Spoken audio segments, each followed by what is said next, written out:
What is up, YouTube? It's me, John Avenger, once again, and welcome to another Movies from the 2000s reviews month. And this is the 2000 epic, historical drama done by the great Ridley Scott. And it's a long movie, but it's a movie that I really enjoy. It's one of his best films after Alien and Blade Runner, and that is Russell Crowe's epic Gladiator. Yeah, this was a present from my great grandfather. May he rest in peace.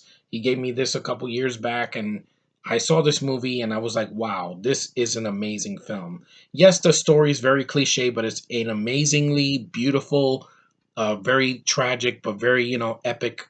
Uh, I would say action drama. It's more like an epic than a it's not really an action film, but there is action in it. It's 2 hours, 2.5 hours. It's very long, but it's a great story. Russell Crowe does an amazing performance. Ridley Scott directs the hell out of this movie. 4 stars, dazzling, spectacular. I agree. This is one of those Oscar-winning films that deserves it. Um, you have a really good cast for the most part. You have Russell Crowe, Joaquin Phoenix, who is just over the top and crazy. Oliver Reed, Derek Jacobi, Jamon Hansu, which this is the first film I saw with him before Guardians of the Galaxy, and Richard Harris, which he's here. I think he was an actor that died. And then you have Connie Nielsen. She's tolerable. I mean, she's not the worst ever, but I see this for Russell Crowe because he is a gladiator. He kicks ass.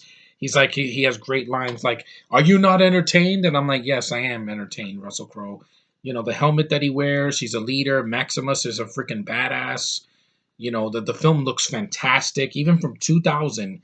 This has real tigers in it when they're in the gladiator, in the Coliseum. It's not CGI. It looks great. The gore is amazing. It's like a very gory movie for a movie from the 2000s, and it still holds up. 16 years later, and this movie gets a universal praise, which it deserves. Ridley Scott hasn't made a movie like this in a long time because he tried with Exodus, Gods and Kings, didn't watch it, don't care for that movie. Prometheus, not for me, don't care for a pretentious sci-fi movie. The Counselor, hell no. The freaking Cameron Diaz humping a windshield, no thanks, not for me. This was one of his last great films, in my opinion. I know some people don't care for this movie because they think it's boring.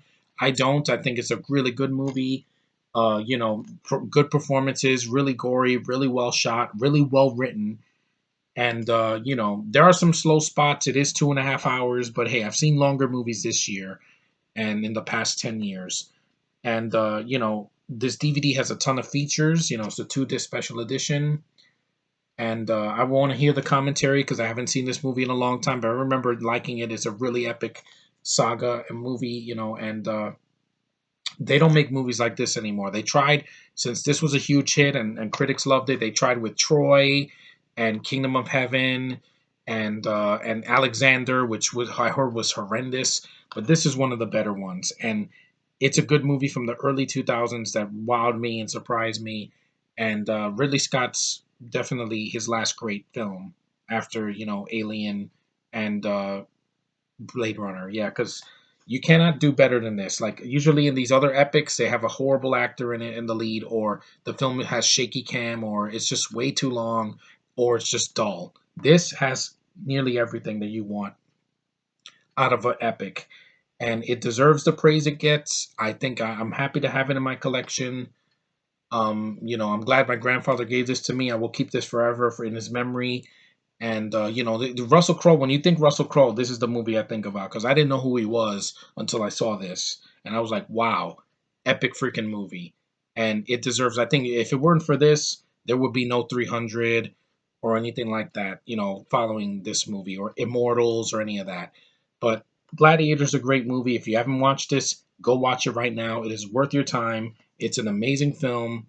And if you would just, give the film a chance, I think you will be surprised. The battle sequences are great. You can see what's going on. It's very bloody. The animals are real. It's not CGI, so you know what's going on. And I would rather see this than Ben Hur. Ben Hur is way too long.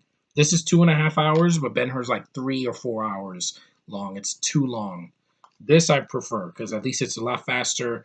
2.5 hours is manageable for me for a movie like this in this scale, this epic drama. But 3 hours or more, I just start getting bored, and it's just painful sometimes. But this is a good movie, and I respect the hell out of it. So that's my review of Gladiator. It's an awesome movie, and if you haven't seen it, watch it, please, because it's an Oscar-winning film you need to see before you die. It's that good, and I think it's better than a lot of these films that win nowadays, like Mad Max Fury Road, which is the same. It's about the same running time, and that movie gets all the praise, and it got 6 Academy Awards. Not for acting, because it doesn't have any performances like this. Trust me, and it doesn't have an epic director. George Miller's a lot older than Ridley Scott, and I just prefer Ridley Scott over George Miller. I haven't seen a Mad Max movie since Road Warrior, but anyway, Gladiator's a good one. I would definitely recommend it. So thanks for watching. Thanks for liking, subscribing, and commenting. You guys are awesome. I'm glad now that I cleared some of my hard drive because it was getting full. So anyway, I'll see you guys in the next one. Enjoy your day, and see you in the next one.